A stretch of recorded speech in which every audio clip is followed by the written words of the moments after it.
What's going on, A pluses, nerd mixes? It is your boy Indy Uchiha, and I'm here to bring you the review for Batwoman Season 2, Episode 3, Batgirl Magic. Now, this episode is what it do.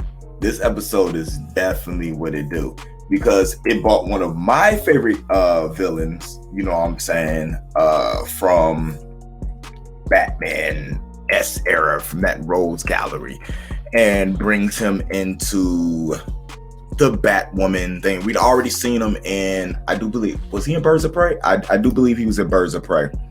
But we actually got to see him here in Batgirl, portrayed by my guy from Mindhunters.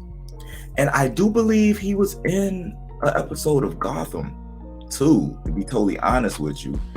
I gotta remember the guy's name. I probably should have looked this up beforehand, but I'll go check it out now to see if I can find his name right quick.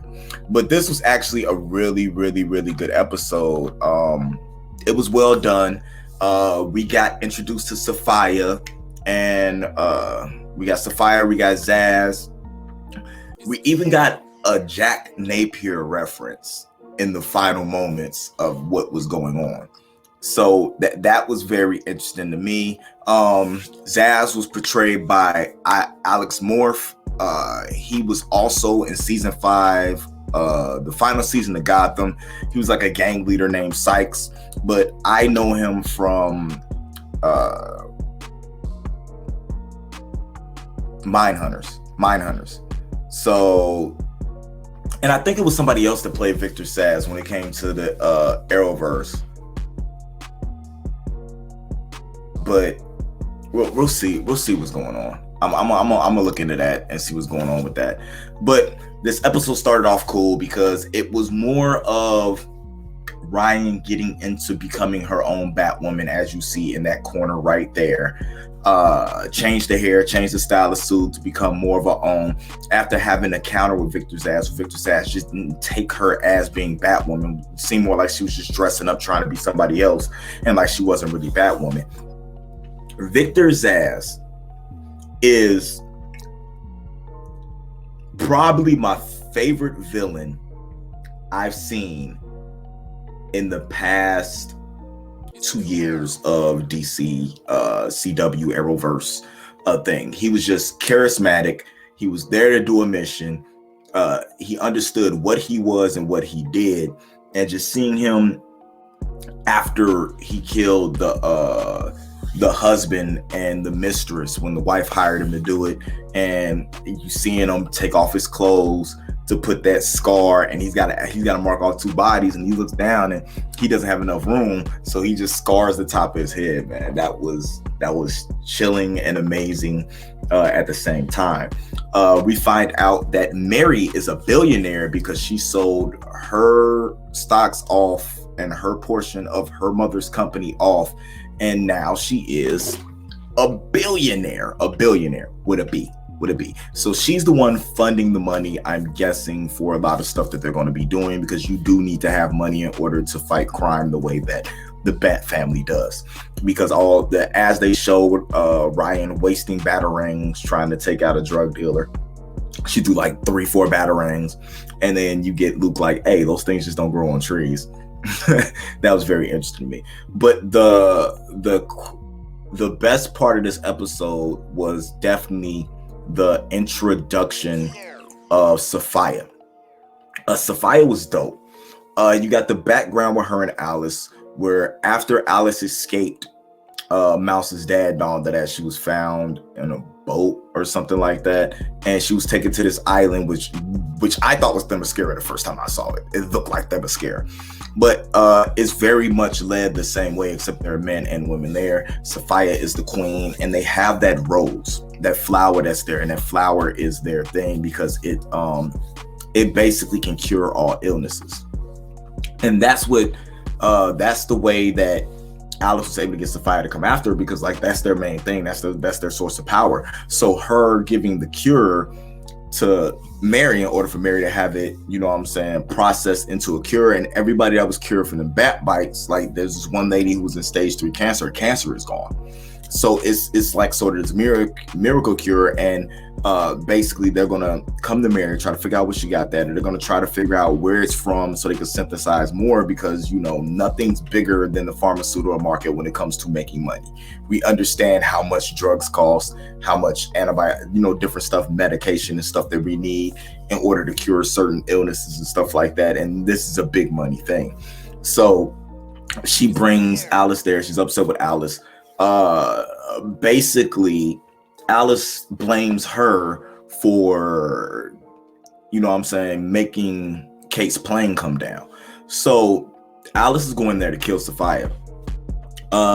She almost did it too when they're sitting down there having dinner, and they killed it. And then Safiyah convinces Alice that Kate's still alive by showing her the necklace that Kate would have been wearing, and tells her that Kate's not on the island with her. You know what I'm saying? Like she would have had them on the island at the same time. But if Alice helps her to do something, then she'll give Kate back to her. So that's interesting in that aspect. The fact that they didn't go ahead and kill off Kate Kane, that they're kind of just lingering the thought of her being around out there. Or maybe Safiyah's lying. You know what I'm saying? But lingering thought out there to give hope that there may be a return to Ruby Rose later, that maybe the fact that Javicia Leslie is on here isn't a permanent thing. Maybe this is just a pit stop. Maybe this is something they had planned all along, and it's just incredible marketing that they did in order to change the story like this. It'd be interesting to me. What if we have a new Batwoman every season, and they're making fun of like the Batman movies or something like that? I don't know. But you got Sophie there, and Sophie's learning the whole history about Alice and everything like that. And now she has to work with Alice because they were told she can't put Alice in jail. Alice has to do something in order for Kate to return. So it's going to be very interesting to see that dynamic of what goes along. Miss Pennyworth gets name dropped a lot when it comes down to it. So it's the interesting dichotomy of what's going on there is pretty cool, because now they're almost forcing Sophie to work alongside Alice in order to bring Kate home. But we already know that Sophie doesn't trust Alice, doesn't care about Alice, so that'd be cool. They had interesting character aspects with Ryan, with dealing with her PO, where her PO is a Batwoman fanatic, you know what I'm saying, and the fact that Ryan is now Batwoman but can't tell her. You know, she ended up getting a cover from Mary because Mary owns the bar that Kate owned now, and she gave her a job as a manager to cover for her. But now she needs a house. Now she needs a home. She told her she got like 7 days to get a crib, so they're probably going to help her get that too.